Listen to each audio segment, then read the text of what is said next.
Thank you so much. Okay, we're going to address an issue which has been long-standing, really, hasn't it, in the travel industry, but I think is improving. And we're talking about addressing the challenges and obstacles encountered by women in accessing financial resources to establish tourism enterprises. And to elaborate on what the discussion will be about and to introduce the panel, can I please welcome my colleague, Carmen Roberts, back on the stage. Thank you, Rajan. Okay, so we're on to our next panel discussion, and joining me on stage, we have Maribel Rodriguez, President of the Women Leading Tourism. We also have Jacintha Kiruthi, the CEO of InTRADE. Thank you. And we've just heard from the lovely Xoliswa Daku, the founder and CEO of Daku Group. Welcome back to the stage. And the Honourable Lola Adijon, the former Minister of Tourism for Nigeria. Is she coming? Are we? Oh, goodness, I'm so sorry. Would you like to join us? No?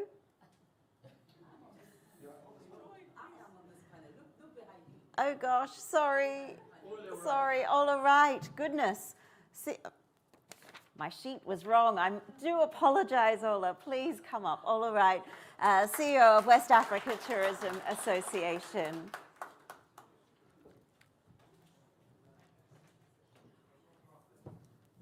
Sorry, Ola. My goodness. Things change so quickly these days.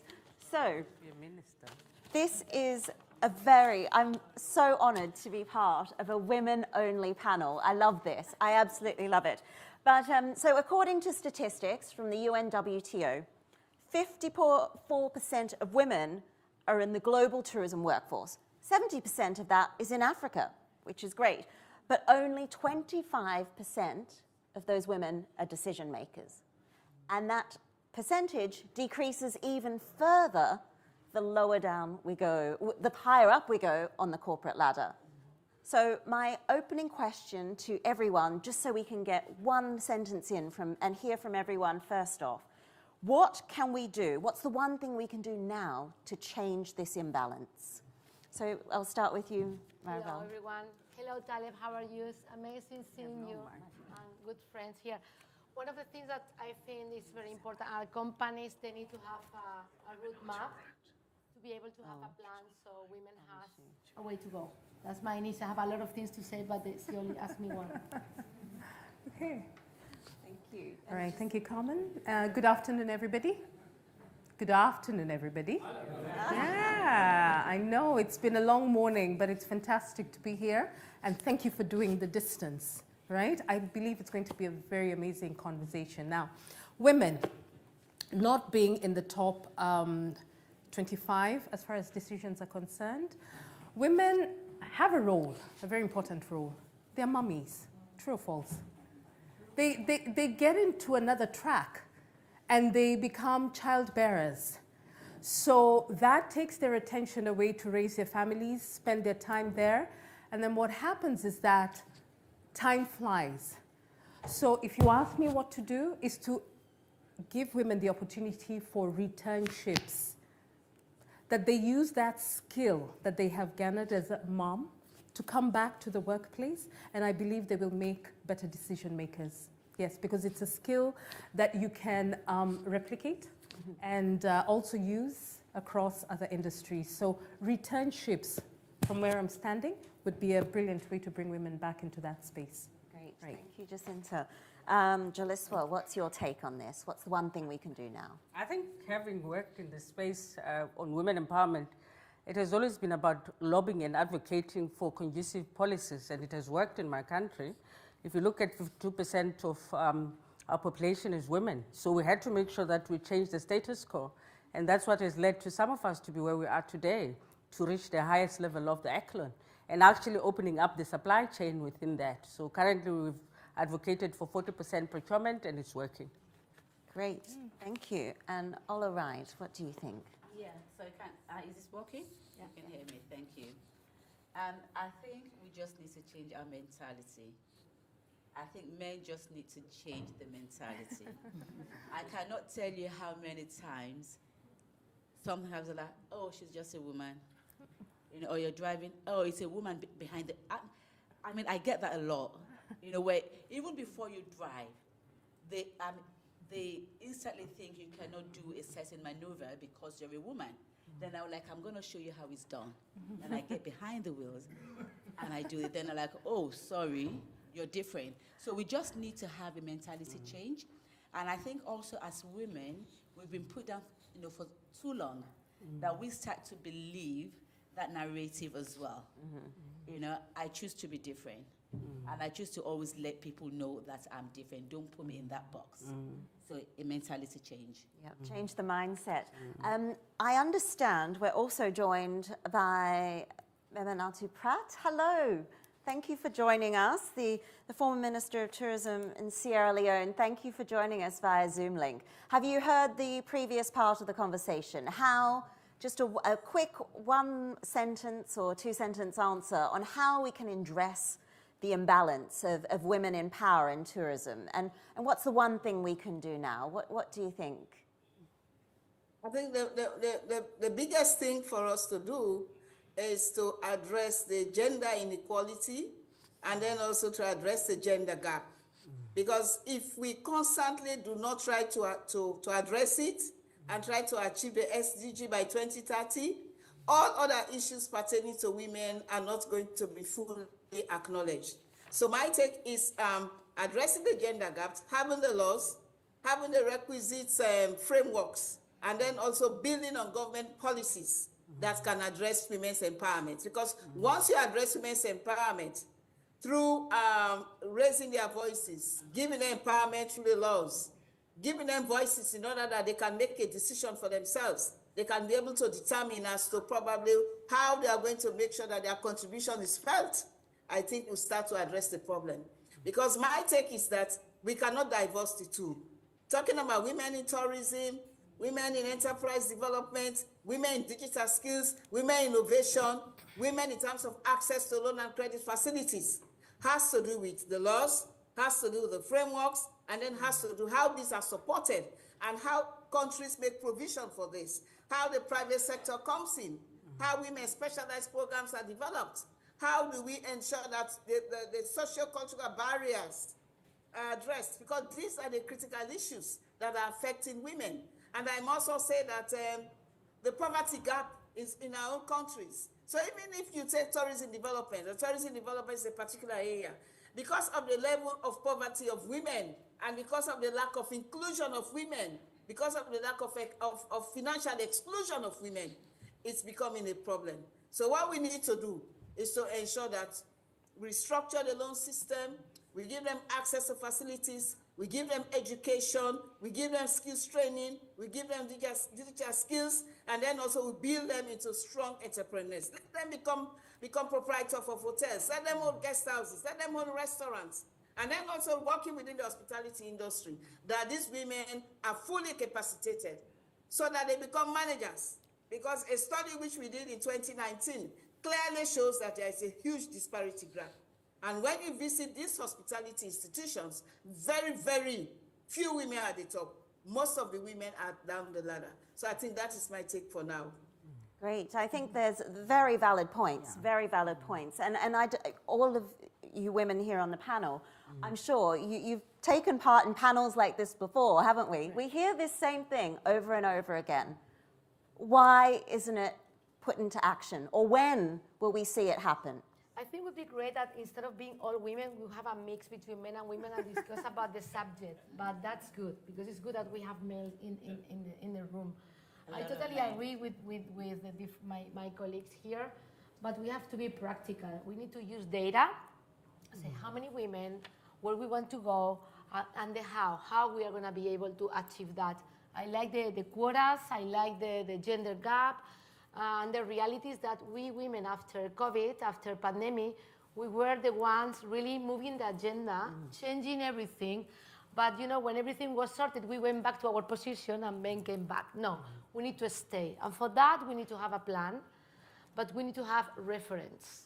When a woman sees another woman, which is like, you know, you admire, you like what they do, that is very important. Not for us, but for the young generations that are coming. That is really, really important.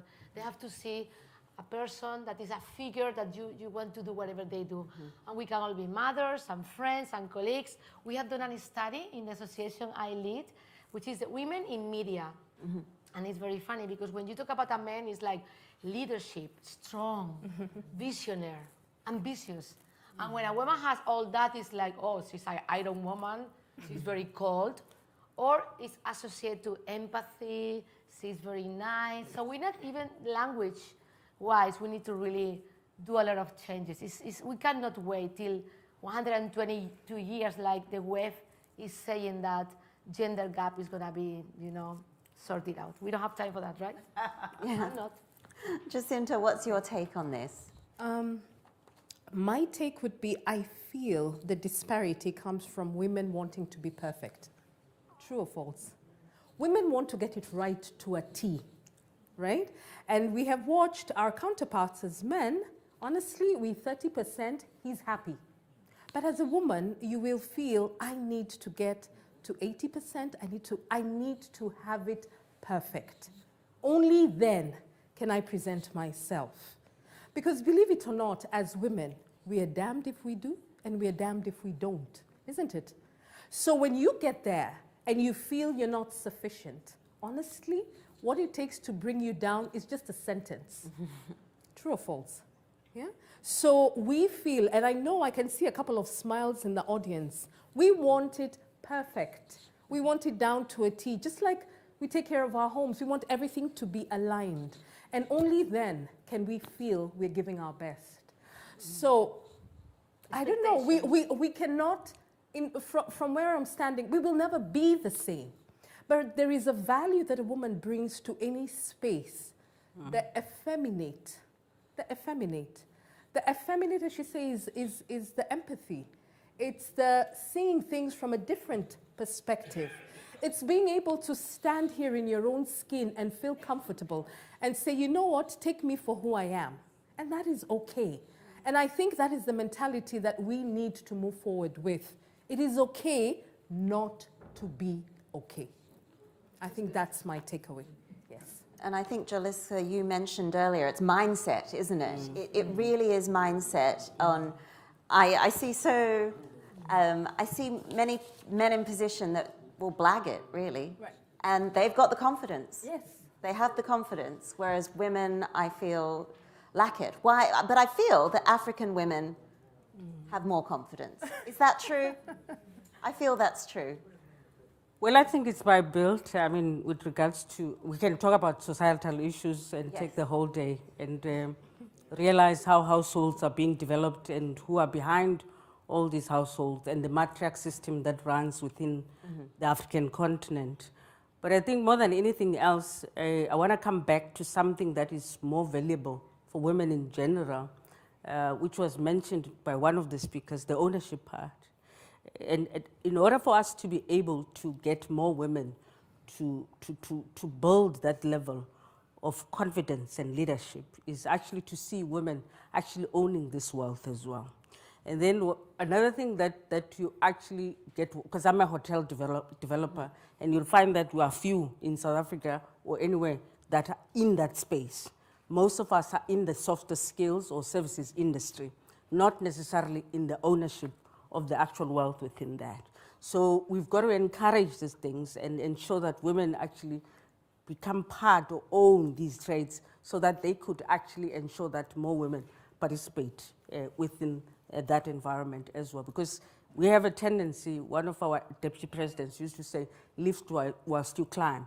Maybe I'm going to say it's South Africa, but it's general, where you actually, once you get into a position, you actually appreciate. I mean, Melinda Gates is currently promoting quite a lot of that with regards to philanthropic work, that other women should come in when you are in that position. It's an automatic system that is inculcated.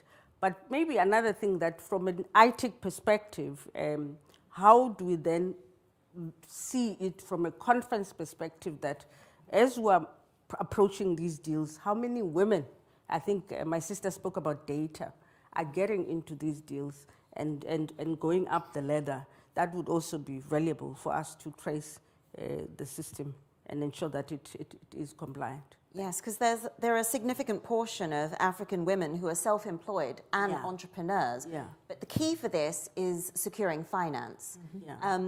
What are some of the obstacles, do you think, Ola Wright? And then we'll come on to you, Memunatu Pratt, because I think this is definitely something, securing finance is really key here. And why is it harder for women? Or is it harder for women?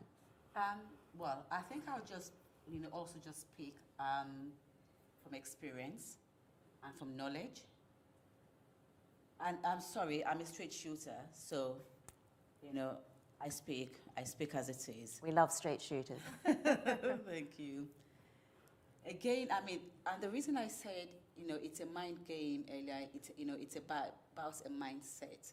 How do people see you? How do people see women?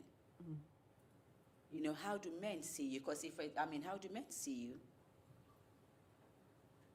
A sex object. Someone, look, a lot of people don't like talking about that, but that is the reality, and that is a fact. So you have to, it's unfortunate that you have to work probably 10 times more to be able to prove yourself. And really, you should not be able, you should not have to prove yourself. Why do I have to prove myself? But it's the reality. You get somewhere, and this happens all the time. I cannot begin to tell you the experiences that I have had. So this is probably why sometimes people think you're the Iron Lady and you have to stand your ground. But it is extremely difficult. I'm telling you, I'm speaking from experience. It is extremely difficult.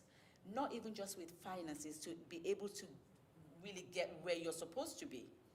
When people are thinking, oh, you need to do this before you get that. And I've had, men say to me, I'm sorry, you haven't done this for me, so I'm not going to do this. And I'm like, keep it. But now, in my experience also, how to resolve that is to make sure that you're best at everything. And I'm talking as a woman, not just a woman, as a black woman. In this world, that is another thing. Let's face the reality. So it is hard, being a woman. Trust me, it is 100 times harder being a black woman in this society. So you need to make sure that you're the best at what you do. I take pride in always saying there's not one single place or anyone that I've worked for or worked with that have been laid off. It's just impossible, because you can never fault my work. So you need to make sure that, you have the capability, as Honorable Memunatu said earlier, so you need to develop yourself. So don't wait for anyone. Develop yourself.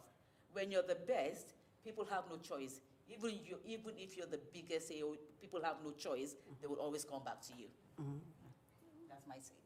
Thank you. Memunatu Pratt, do you agree with this? Well, I think I agree with most of what my other panelists are saying, because these are some of the issues which, even as women, we need to acknowledge some of this and try to work on them, as how Lola was saying.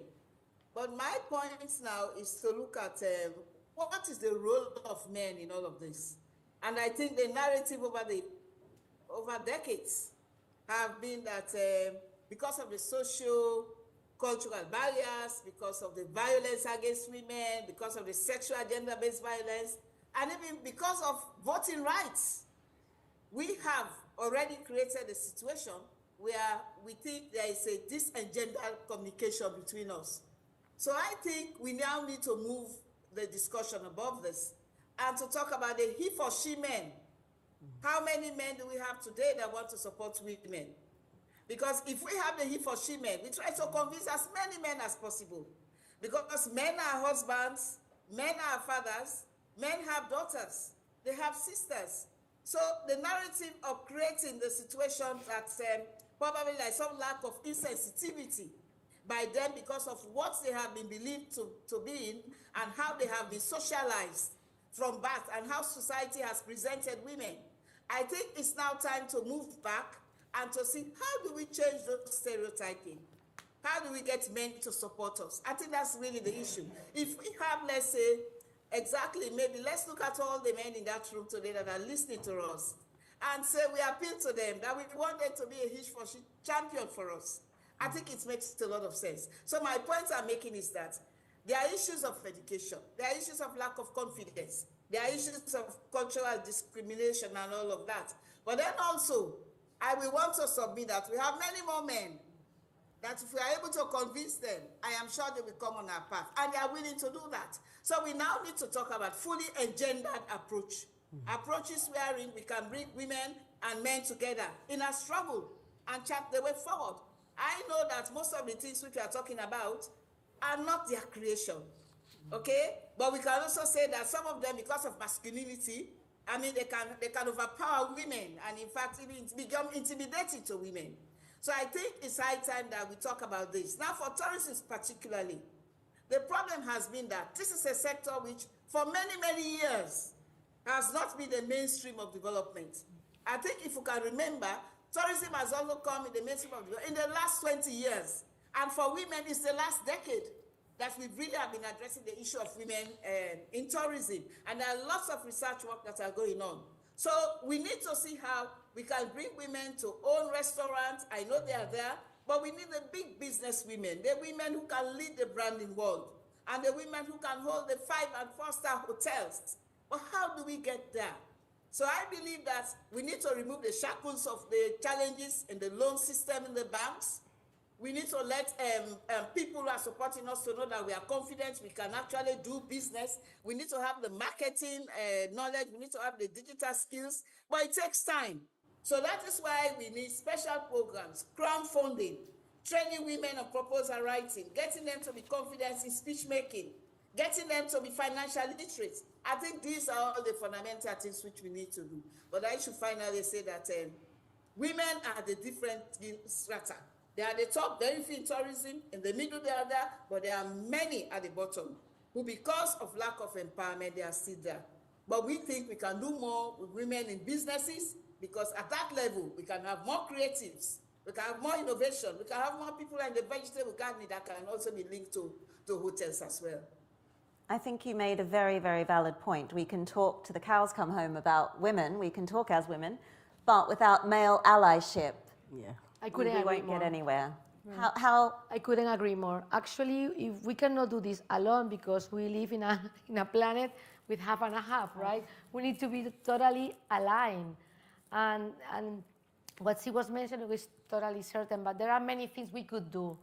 We need visibility. Thank you, we are here. We need platforms. We need events. We need to have places for networking. We need alliance. We need to have media time. We did a study and 85% of the titles and the headlines in tourism were all about men, only 15%. Why? If we change, and it's not, and we cannot make men guilty. They have to be part of it because it's not your fault. We shouldn't be like, the other way around, we should be working together. But the world where we live is a world done by men, which again is not their fault. It's just we are trying to fit within another shoes. You were saying, I want to be perfect. Well, for you, having a job, okay, I have out of 5, I have only 4. No, I'm not gonna go for it. A man out of 5 have 2. It's like, I'm gonna do it. Great, that's great, but it is self-confidence. And we are lacking of this self-confidence. It's why we need to have reference of the women, education, and a plan. Because if you don't have a plan, we can be together, there's a line, but at the end of the day, we won't be able to do things together. Women, we need to be more together. We need to support each other. We need to put a stair to other women to go up and help her, rather than sometimes, I want to be the only one and only, no. We need to do a lot of work with men, please help us. What's your take on male allyship as well in practice, Jacintha? I don't know. I think I'm from a different school of thought. I think from where I'm standing, I find that the land is even. And I'll just go back to the level of confidence. As women, we want it to be perfect. The key is to take the first step. I will tell you from a very practical perspective, I didn't work for 10 years. I was raising my kids, okay? Now, I looked into myself just around COVID and said, okay, what will I do? I know I have an amazing skill set, but I need to repackage myself and find my way back into the workspace. So I decided to be very honest with myself. I said, you know what? I'm an amazing public speaker, and I have amazing technical competence, and I will combine that skill. And Mr. Nkube here is one of my witnesses. I just took to the stage, whether it was good, whether it was not good, I just felt I had to believe in myself. Now I found that nobody was stopping me. Actually, the doors just started opening. So sometimes it's just being honest about yourself. Who am I? Because at the end of the day, I don't think the lack of confidence is a gender thing. I think men as well go through the kind of doubt. Am I good enough? Or am I not good enough? Am I articulating my ideas clearly? So as I said, from where I'm standing with a disclaimer, I just feel it's level and it's very individualized. So you can only map your journey according to your pain points. You decide what my tomorrow will look like. True or false? You're very sophisticated, which is great, but you are probably in another level already. For the majority of the world, that we are in like... Yes, I don't know. That's where I'm saying that with this journey, I think having known that I took time off to be a mom and then come back, it has inspired so many people that it's possible. And you don't have to be sophisticated, as you're saying. You just have to believe in yourself. That's where I'm coming from. And I hope in one way or the other we leave that message behind, that the playing field is level. Just step into the ring. Blood, bowels, and everything, just step in. We can sign them. let it be whatever it is. Because there's just one you. There's nobody else like you. But there are some policies that are helping. True, and I know, especially in the financial sector, because that's the space I'm in as well, is that the framework, the way it was curated right from the beginning, it was curated by our men folk, all right? Now, we were boxed into that. This is the way the financial space should be. If you want to access loans, it has to be securitized. You have to have a certain financial flow. Now, as women, we know we don't have that. We don't have security. We don't have these regular financial flows. But you see, the lack of that does not eliminate you from the game. It just means that you curate products that are suitable to yourself. And that is what has happened in my country. Any Kenyan here in the room? You know, Kenyans, we create. If something is not there, we decide, you know what, this is not working for me. Let me find something that works for me. And I think one of the products that has worked for women is digital money. You're unbanked. You don't have security. You don't have title to the land. So you cannot go to the bank. What are you going to tell the bank? But you're very good at making payments on your phone. You're very consistent. So the one thing that women have is great credit history in those regular and small payments. So the financial sector within my country has seen that and has leveraged that and has curated products for women that are relevant to them. So again, I say with a disclaimer, it's a level playing field. But the perfection is because the women were paying, and that is why the banks are doing that. Now the narrative is changing, but that's tell just my perspective, Karen. Carmen. Xoliswa, what do you think? Do you think it's a level playing field from where you're standing? I'm always going to come up, because I'm also chair of the Small Enterprise Development Agency. And I think one of the key things that we note for financing small businesses in general is the issue of looking at the right products for the different designated groups. So from a governance perspective, that leveling field must come in strong. And unfortunately, I'm sorry, I work with males every day, so I can't say anything because I am in the property space, so I have to by default. So that in the boardroom, the policies, and I'm coming back to that are being created are the ones that unlock the opportunities. For example, we look at South Africa currently, the GEM report that we looked at, 43% of women are in the construction industry, but South Africa has got limited products for that sector. So we've got to influence that change, and we're actually working with men who are responsible for creation of these products at a leadership perspective and influence that for change to happen. But I want to say something also to us as women. The associations and the relationship between the institutions of women leadership and integration of the work that we're doing, that also helps with regards to actually creating that level field. Because if you are a chairperson of a structure, how many women are you bringing on board when you are working with those men? So it's always also important that that leveling field comes across from both angles so that we can all have the slice of the pie. Thanks. Yeah. So it's allyship, isn't it? Yes. It comes down to allyship. What's been your experience with male allyship, Wright? I think, well, I think I totally agree with what, Jacintha, Jacintha said earlier. I think for me, where the allyship has to come in is basically changing the policies. So because if you have a policy that restricts women, how do you want to achieve anything? Because, I'm of the school of thought that if you don't give me a seat on that table, I'm going to create my own table. And I've always been that way. But there's a limit to that. So you can only work in your space. So the second you want to work, in a larger space, on the global space, then you need, restrictions removed. And that means, changing policies. For example, I'll give, this is interesting, and I think, probably a bit funny. Let's take a divorce, say you divorce from your, partner, your husband or whatever.